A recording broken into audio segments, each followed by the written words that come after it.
And I'm just not going to do this for the UR5 in this detail, but I will just give you the code and tell you a little bit about how it is done. And so then you can use this to do your homework problem, which will be on the Trosan manipulator. Okay, so we're interested in doing the same thing for the UR5. This is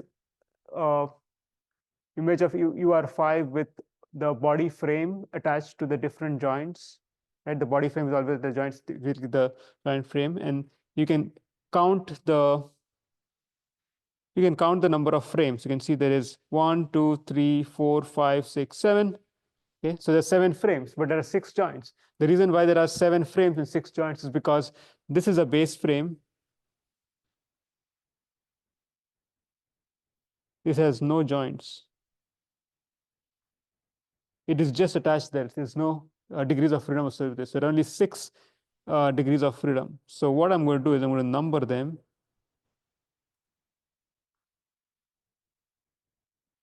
Let's number them.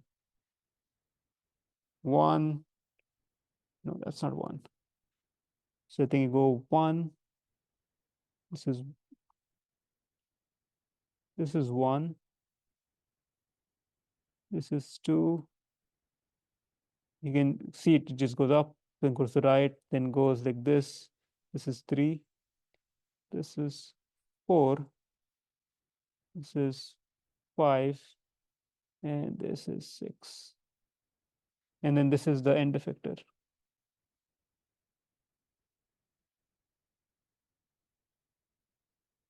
Okay, and so what we are interested in is, in this case, first we are interested in the Jacobian of the end effector.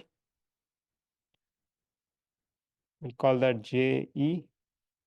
And the second thing we want to do, just like previous, what we did is J G1, JG2, JG3, JG4, JG5, JG6.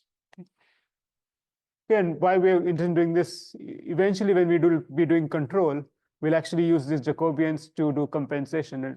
We've not still got to control, but we'll get to control once we do dynamics. So we are interested in these 7 Jacobians, okay? And you follow the same procedure as before. You'll first identify what the formulas are. So what you'll do is you'll go back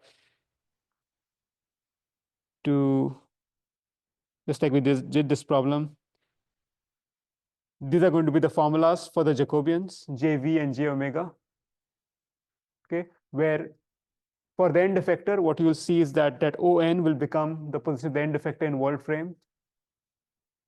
And then the other ones are kind of straightforward. This OI is actually the position of the body frame, the one which is shown with the red, green, blue axis. And so you'll do that for each joint, and that way you'll get each of those rows of each of the columns of the Jacobian. So that's for the site. For the Jacobian for the center of mass, JVG1, J omega G1, ON will be replaced with the position of center of mass, so G1, G2, G3, so on, and then OI will be the same as before. It will be the body frame position. Okay, so I will not do this because I think the code which I will show you is kind of self-explanatory.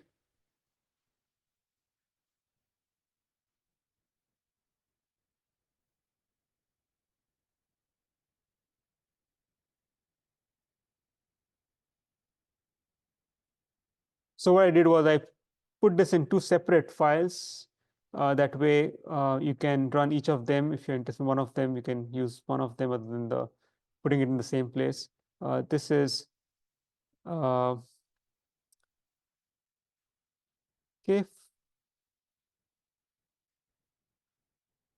Now I did a slightly, yeah. So what I did was, in the past, what I did was I printed like the 3x3 or 6x3 Jacobian and a 6x3 from MuJoCo and Python, and then show you they're equal.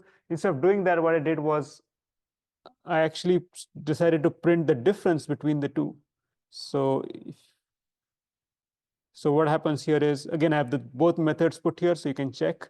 I compute the MJ Jacobian. So this is the one which MuJoCo gives. I compute the one which Python gives. This is my code, the one which I got from derivations. That's called from this function, which I'll show you in a bit. But then I wrote this function called print matrix, which basically prints the difference between the two up to 4 decimal places, and I give it a name. This is a function which actually outputs it in a form which you can actually copy paste in MATLAB.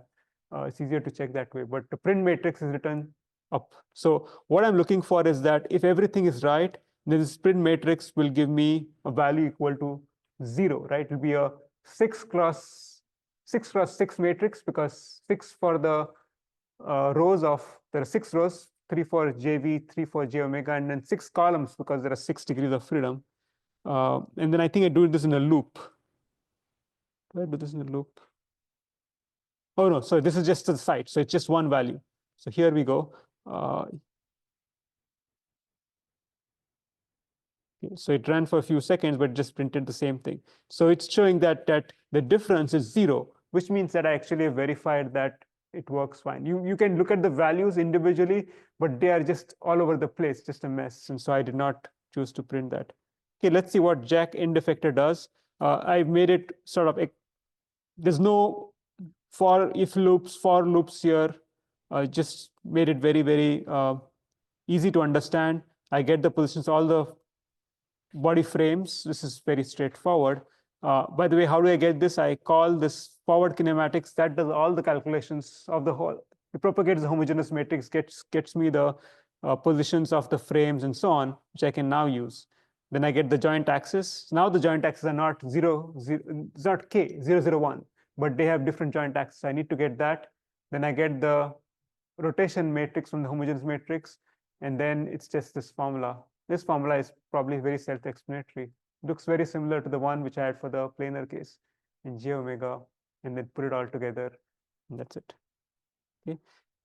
Next, I'll show you the code which does Jacobian with the center of mass.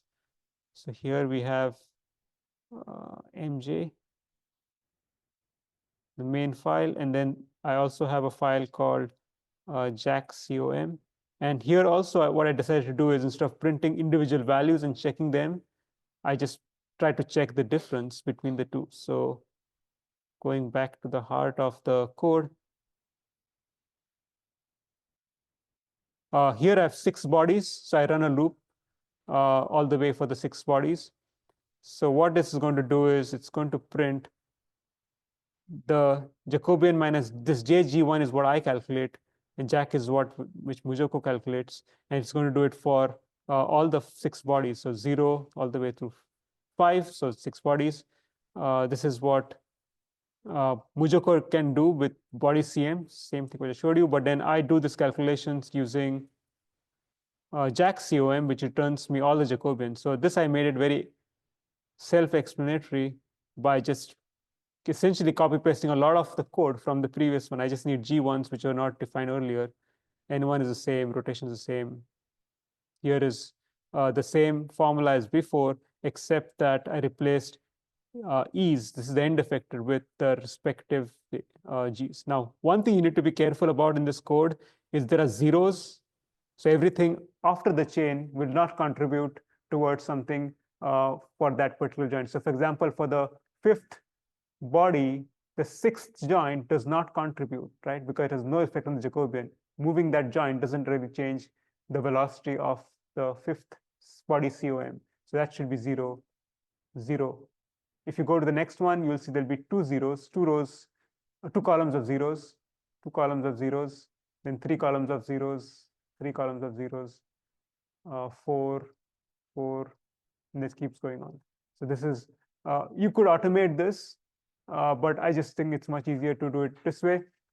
If you want to write a generic code, you need to remember the way these bodies are defined. So for example, if body 1, 2 occurs after body 1, it has a consequence in Jacobian, and that logic is, it's easy to write, but I think it makes it it's kind of harder to understand that code. So I just kept it this way.